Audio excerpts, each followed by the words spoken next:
Friends welcome to my channel result share है की of success. जैसे कि आप सभी जानते हैं कि हमारा झारखंड के प्रमुख जनजातियों का सीरीज चल रहा है। तो आज के इस वीडियो में हम लोग हो जनजाति के बारे में चर्चा करेंगे। हो शासन व्यवस्था को हम लोग देखेंगे दोस्तों, साथ ही साथ इनके समाज, इसके सामाजिक व्यवस्था, इनके धर्म, प्रमुख देवी देवता, इनके विवाह कैसे होते हैं, युवागिरी, संस्कार, शासन व्यवस्था एवं इनके मुखिया को क्या कहते हैं, इनके धार्मिक प्रधान को क्या कहते हैं, ग्रामीण प्रधान यानी गांव के प्रधान को क्या कहते हैं, इन सारी चीज़ों को हम लोग पढ़ने वाले हैं। उससे पहले आप लोगों ने हमारे इन वीडियोस को नहीं देखे हैं तो कृपया देख ले। जैसे कि दोस्तों पहला वीडियो में हमने झारखंड के 32 जनजातियों को बताया है दोस्तों, जैसे कि देख पा रहे हैं 32 की 32 जनजातियों को हमने बताया है। साथ ही साथ दोस्तों कौन जनजाति किस प्रजाति समूह से संबंधित है उसे भी हमने बताया है। सेकंड वीडियो में हमने झारखंड के संथाल जनजाति को पढ़ाया है दोस्तों। थर्ड वीडियो में हमने उराव जनजाति, मुंडा जनजाति, इन सारी चीज़ों को हमने कंप्लीट करवा दिया है, तो आप लोग जाके वीडियो को देख लें। आज हमारा वीडियो है दोस्तों हो जनजाति के ऊपर में, तो इसके कुछ प्रमुख सामान्य से परिचय हम लोग देख लेते हैं। ओके, हो जनजाति की बात करें दोस्तों तो यह झारखंड के हमारा चौथे नंबर पे सबसे बड़ी जनजाति है। क्लियर हो गया दोस्तों? यहाँ पे ध्यान से आप लोग देख पा रहे हैं, यहाँ पे चौथी सबसे बड़ी जनजाति हमारा कौन सा है दोस्तों? हो जनजाति।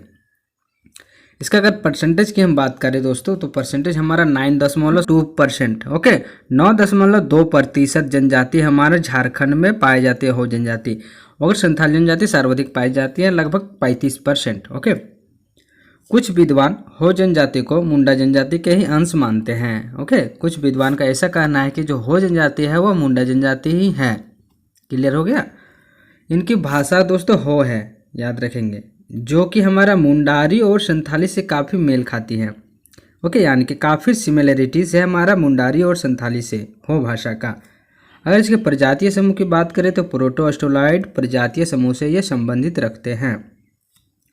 इनकी लिपि दोस्तों हो जाएगा बारड़ चित्ती। ओके, बारड़ चित्ती हो जाएगा दोस्तों इनकी लिपि।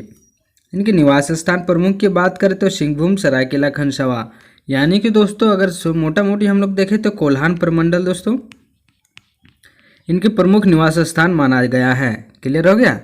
चलिए नेक्स्ट हम स्लाइड में आते हैं दोस्तों, इसकी सामाजिक व्यवस्था के बारे में हम चर्चा करते हैं। अगर दोस्तों हम हो जनजाति की सामाजिक व्यवस्था को देखते हैं दोस्तों तो यहाँ पर भी हमारा अखाड़ा पाया जाता है। जैसे कि पिछला वीडियो में आपने सारे वीडियो में देखा होगा कि हर एक जनजाति में अखाड़ा पाया जाता है, तो लेकिन यहाँ पे याद रखने वाली यही चीज़ है कि हो जनजाति में आखड़ा को क्या कहते हैं? एटे तुरतुड़ कहते हैं। मोस्ट वीवीआई पॉइंट है दोस्तों कि आखड़ा को हो जनजाति में क्या कहा जाता है? एटे तुरतुड़। इस पॉइंट को आप याद रखेंगे। यहाँ पर दोस्तों ग्राम सभा की बैठक यहीं पर होती है दोस्तों, और साथ ही साथ पंचायत की बैठक भी यहीं पर होती है। ओके, नहीं कट जाएगा, यहीं पर बैठक होती है। यहाँ पर नाच गान, मनोरंजन एवं प्रशिक्षण इत्यादि होता है। और कुछ गाँव में दोस्तों गति ओड़ा भी पाया जाता है। गति ओड़ा भी पाया जाता है। गति ओड़ा यानी कि युवागिरी, यहाँ पे देख रहे हैं दोस्तों युवागिरी। ओके, हो जनजाति में युवागिरी को क्या कहते हैं? गति ओड़ा। कोई कोई गांव में गति ओड़ा नहीं पाया जाता है, जहां पर अखाड़ा से काम चल जाता है, और कोई कोई गांव में गति ओड़ा पाया जाता है। क्लियर हो गया दोस्तों इस चीज़ को? अगर इसके गांव के प्रधान की बात करें तो गांव के प्रधान को मुंडा कहा जाता है, और मुंडा की सहायता यानी सहायक करने वाले को डाकुआ कहते हैं। गोत्र दोस्तों हो जनजाति में अनेक गोत्र पाए जाते हैं, जिनमें से बेदरा, जामुदा, बीरा, पिंगुआ, बायोपाई, बालमुच्चू, बिरोली इत्यादि प्रमुख हैं। ओके, इसमें लगभग दोस्तों हमारा 80 से ऊपर गोत्र पाए जाते हैं। लगभग हमारे 80+ गोत्र पाए जाते हैं। ओके, जो याद रखना बहुत मुश्किल है दोस्तों। इसके लिए आप ये समझिए कि हो जनजाति में अनेक गोत्र पाए जाते हैं, जिनमें से कुछ प्रमुख हैं। हो परिवार पितृसत्तात्मक होते हैं। इस पॉइंट को आप याद रखेंगे। जो हो परिवार होता है वह पितृसत्तात्मक होते हैं। लगभग हर एक जनजाति हमारा पितृसत्तात्मक ही होता है। युवागिरी को गति ओड़ा कहते हैं। लेकिन बधो मूल को दोस्तों यहाँ पे गोनेंग या पोन कहा जाता है। याद रखेंगे दोस्तों, गोनेंग या पोन। मुंडा जनजाति में भी बधो मूल को क्या कहते थे? गोनेंग। यहाँ पे पोन भी याद रखेंगे दोस्तों, गोनेंग या फिर पोन भी कहते हैं बधो मूल को। ओके, चलिए हम नेक्स्ट आगे बढ़ते हैं। सामाजिक व्यवस्था। ओके, नेक्स्ट ही है दोस्तों हो समाज में मुख्य रूप से 5 प्रकार का विवाह प्रचलित है। 5 प्रकार के विवाह प्रचलित है, उनमें से सर्वाधिक प्रमुख हमारा आदि बापला है। ओके, उसके बाद दोस्तों दीकू बापला। दीकू आदि किसे कहते हैं हमने बताएंगे दोस्तों। राजी खुशी, औपरतिपी और अनादर विवाह। तो यहाँ पर एक चीज़ को आप ध्यान से देख पा रहे हैं कि दीकू आदि विवाह किसे कहते हैं? गैर जनजातियों के साथ जो विवाह होता है उसे दीकू आदि कहा जाता है। ओके, इस पॉइंट को अब याद रखेंगे। गैर जाति से जो शादी होता है उसे दीकूवादी कहा जाता है। हो समाज में एक कुरीति और है दोस्तों कि यहाँ पर हमारा डायन प्रथा पाया जाता है। इसे हम कुरीति इसलिए कहते हैं दोस्तों क्योंकि इसे आप ध्यान से सुने। डायन प्रथा में होता है दोस्तों, अगर सबूत यानी प्रूफ पाने से इसे क्या होता है, इसको बाहर कर दिया जाता है, अपने गोत्र से या समाज से इसे बाहर कर दिया जाता है। ओके, अगर डायन में दोषी पाया जाता है यानी कि कोई सबूत क्या है, ओझा से अगर बोल दिया झूठ मूठ का कुछ भी, तो उसे क्या करते हैं, उसको समाज से बाहर कर देते हैं, उसके गोत्र से बाहर कर देते हैं, समाज से बाहर कर देते हैं। लेकिन कुरीति इसलिए है क्योंकि उसे फिर से अपने गोत्र में शामिल होने के लिए इसे क्या करना पड़ता है, अपने गोत्र में फिर से शामिल होने के लिए दोस्तों गांव वालों को इसे क्या करना पड़ता है, इन्हें भोज देना पड़ता है। ओके, यानी कि सामूहिक भोजन कराना पड़ता है दोस्तों गांव वालों को, इसीलिए इसे हमें कुरीति के रूप में बताया है। यहाँ पे एक चीज़ याद रखेंगे, रक्त संबंध में यौन संबंध गंभीर अपराध माना जाता है और उसके लिए सामाजिक बहिष्कार का दंड दिया जाता है। क्लियर है? यौन संबंध यानी रक्त संबंध में दोस्तों यौन संबंध को गंभीर अपराध माना जाता है और इसके लिए एक दंड दिया जाता है जो सामाजिक बहिष्कार उसे कर दिया जाता है। अगला स्लाइड में हम अर्थव्यवस्था को देखेंगे दोस्तों। अगर हम झारखंड में हो जनजाति की अर्थव्यवस्था की बात करें, लगभग सारी जनजातियों में मुख्य अर्थव्यवस्था यानी कि व्यवसाय क्या है, हमारा कृषि ही होता है। इसको भूमि को 3 श्रेणी में बांटा गया है, एक बेड़ो, दूसरा बादी, दूसरा गोड़ा भूमि। किसे कहते हैं दोस्तों, यह याद रखने वाली चीज़ है। जैसे कि हम आपको बताना चाहते हैं कि बेड़ो भूमि किसे कहते हैं, ये जो निम्न भूमि है एवं उपजाऊ भूमि है। अगर आप गांव घर से हैं दोस्तों तो आप हमारे बातों को अच्छी तरह से रिलेट कर पाएंगे। क्योंकि दोस्तों इसे हम आसान भाषा में इसको समझाने का कोशिश करते हैं। दूसरा है बादी अर्थात धन खेती। तीसरा गोड़ा भूमि, मोटे अनाज उगाए जाते हैं। ओके, कम उपजाऊ भूमि होते हैं। गोड़ा भूमि को आप बाड़ी मान लीजिए दोस्तों। ओके, बाड़ी अपने घर के जो बाड़ी होता है उसे, ये जो हमारा बेड़ो भूमि है उसे बहियार मान लेते हैं। ओके, और बादी इस नाम से स्पष्ट है कि यह बाद है। बाद किसे कहते हैं दोस्तों, जो ऊपरी खेत होता है जिसमें दोस्तों कम उपजाऊ धान होते हैं। ओके, अर्थात धन खेती, धान की भी खेती इसमें भी होती है। लेकिन जो निम्न भूमि है दोस्तों, इसमें धान की खेती सर्वाधिक होती है एवं इसके उपजाऊ जो है धान का उपज बहुत ही अधिक होता है। तो बेड़ों को आप बहियार मान लीजिए, बादी को बाद मान लीजिए और गोड़ा भूमि को अपने बाड़ी मान लीजिए। हो जनजाति में हल एवं तीर चलाना निषेध होता है। याद रखेंगे दोस्तों, हो जनजाति में हल एवं तीर चलाना दोनों ही निषेध होता है। इसके प्रमुख पदार्थ क्या होता है, इले। याद रखेंगे, यह इंपॉर्टेंट पॉइंट है दोस्तों कि हो जनजाति में प्रमुख पेय पदार्थ को क्या कहते हैं, इली कहते हैं। नेक्स्ट हमारा हो जनजाति में शासन व्यवस्था से संबंधित है, यानी कि हो शासन व्यवस्था। हो शासन व्यवस्था में गाँव के प्रधान को क्या कहते हैं, तो गाँव के प्रधान को मुंडा कहते हैं और मुंडा के सहायक जो होता है उसे डकवा कहते हैं। डकवा का एक अपना अलग रोल होता है दोस्तों। इसे हम जब मुंडा मान की शासन व्यवस्था और विल्किंसन रूल पढ़ेंगे तो उसमें हम आपको बताएंगे। कई गांवों को मिलाकर एक अंतर्गम्य पंचायत बनती है जिसे पीड़ कहते हैं। ओके, पीड़ में कितने गांव होते हैं, सामान्यतः 5 से 10 गांव होते हैं। पीड़ में 5 से 10 गांव मिलकर दोस्तों क्या बनते हैं, पीड़ बनते हैं। और जो पीड़ का प्रमुख होता है दोस्तों वो हमारा कौन होता है, मानकी होता है। इस पॉइंट को आप याद रखेंगे, जो पीड़ का प्रधान को मानकी कहते हैं। मानकी व्यवस्था को दोस्तों, मानकी शासन व्यवस्था को अंग्रेजों ने भी मान्यता दे रखी थी। इसे हम विल्किंसन रूल में पढ़ेंगे। आज हम विल्किंसन रूल का दोस्तों इस वीडियो में थोड़ा सा ओवरव्यू देंगे, तो वीडियो के लास्ट तक बने रहेंगे दोस्तों। अगला दोस्तों हम लोग हो जनजाति में इसके धर्म को देखने वाले हैं। इस कंटेंट को बनाने में बहुत मेहनत लगी है दोस्तों। अगर वीडियो आप सभी को पसंद आ रहा है तो कृपया चैनल को सब्सक्राइब कर ले और वीडियो को लाइक करें और कमेंट करके अपना रिव्यू जरूर बताएं। अगर हो जनजाति से आपसे एग्जाम में प्रश्न पूछे जाएंगे दोस्तों तो एक भी प्रश्न नहीं छूटेगा, इसका मेरा फुल गारंटी है, क्योंकि एक भी पॉइंट को हमने नहीं छोड़ा है। अगर इसके सर्वोच्च देवता की बात करें तो सिंह बोंगा हो जाएगा इसके सर्वोच्च देवता। ग्राम देवता हो जाएगा पाहुई बोंगा। पाहुई बोंगा किसे कहते हैं, ग्राम देवता को। पृथ्वी देवता ओटी बोड़ोम। ओटी बोड़ोम किसे कहते हैं दोस्तों, पृथ्वी देवता। आप याद रखेंगे दोस्तों, बोड़ोम मतलब बड़ा होता है तो पृथ्वी बड़ा होता है। इस प्रकार से आप किसी भी प्रकार से रिलेट करके याद रखेंगे तो आपको लंबे समय तक याद रहेगा। पहाड़ देवता मारांगबुरु हो गया दोस्तों, पहाड़ देवता। ठीक है। अगर इसके धार्मिक प्रधान को हम देखते हैं तो धार्मिक प्रधान को जो पूजा पाठ करते हैं उसे देवरी कहते हैं। देवरी दोस्तों क्या होता है, पुरोहित होता है, पुरोहित। ओके, गाँव के धार्मिक प्रधान को क्या बोलते हैं, देवरी बोलते हैं। इस चीज़ को आप याद रखेंगे। इसके प्रमुख पर्व की बात करें हम दोस्तों तो इसके प्रमुख पर्व कौन कौन सा हो जाएगा, देखिए ध्यान से देखेंगे। माघे, हेरो, दमुराई। दमुराई किसे कहते हैं, धान रोपी। दमुराई का अर्थ होता है धन रोपी के समय में जो त्यौहार मनाया जाता है उसे धनरोपी, उसे दमुराई कहते हैं। ओके। जोमनामा त्यौहार तब मनाया जाता है दोस्तों जब हमारा खेत से नया अनाज यानी कि अन्न ला करके उसको बनाते हैं। ओके। तो नया अन्न ग्रहण के समय में दोस्तों जोमनामा पर्व मनाया जाता है हो जनजाति में भी। इन सारे पॉइंट्स को आप याद रखेंगे दोस्तों। मुंडा मान की शासन व्यवस्था एवं विल्किंसन रोल, इसका एक ओवरव्यू दे देते हैं दोस्तों। अगला वीडियो में इसका पूरा थ्योरी और पूरा क्लास को लेकर के आएंगे। इसमें एक कहानी के रूप में आप ऐसे समझिए कि जब हमारा मुगल का शासन खत्म हुआ तो हमारा किसका शासन आया, अंग्रेज का शासन आया।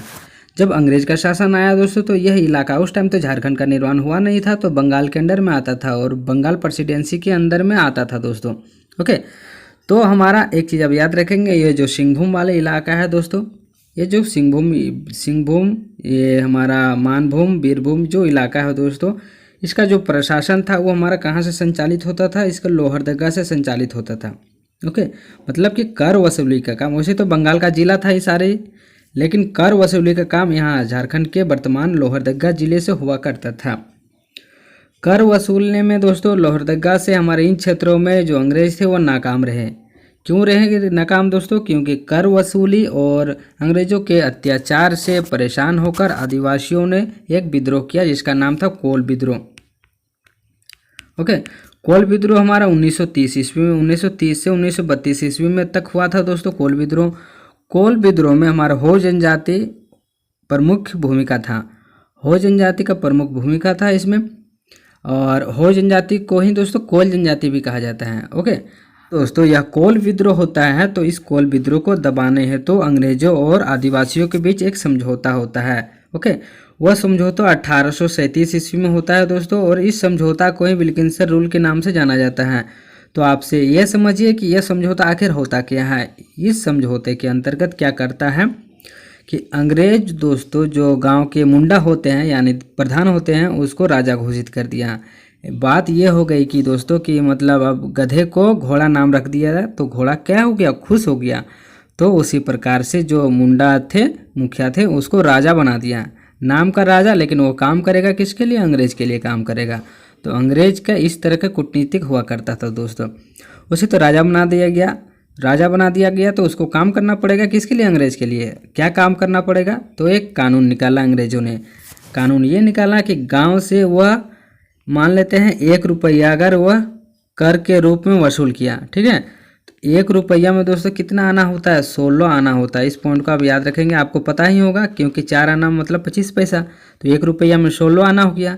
उनमें से दोस्तों क्या करते थे, यह 4 आना रख लेते थे अपने पास, और जो ये 12 आना हो गया दोस्तों, यह 12 आना किसको दिया, मानकी को दिया। मुंडा से ऊपर कौन होते थे, जो पीढ़ का प्रमुख होते थे, याद रखेंगे दोस्तों, मानकी। तो मानकी को देते थे 12 रुपया। मानकी क्या करते थे, 12 रुपया ना दोस्तों, सॉरी 12 आना। तो मानकी इस 12 आना को सरकारी खजाने में जमा कर देते थे, ठीक है, सरकारी खजाने में जमा कर देते थे। और जब ये जमा करते थे तो उसी टाइम दोस्तों इसको सरकारी खजाने से ही अगर वह 12 आना जमा किया दोस्तों, ठीक है, उनमें से 1 आना अंग्रेज क्या करते थे, इसको दे देते थे, यानी कि मानकी को दे देते थे, ठीक है, प्रति रुपया मैंने 1 रुपया में दोस्तों 1 आना इसको देते थे मानकी को, ठीक है। तो इसमें मुंडा को भी फ़ायदा हो गया, मानकी को भी फ़ायदा हो गया। तो यह आराम से अंग्रेज का गुलाम बन के अपना काम करने लगे। इस चीज़ को आप ध्यान से सुनेंगे। एक पॉइंट और है यहाँ पर दोस्तों कि जो मुंडा और मानकी की सहायता कौन करता है, डकवा करता है। डकवा यानी कि चपरासी। डकवा कौन होते थे, चपरासी होते थे, ठीक है। एक तरह से बॉडीगार्ड मान के चले आप कि मुंडा और मानकी की सहायता करता था, उसके साथ ही रहता था।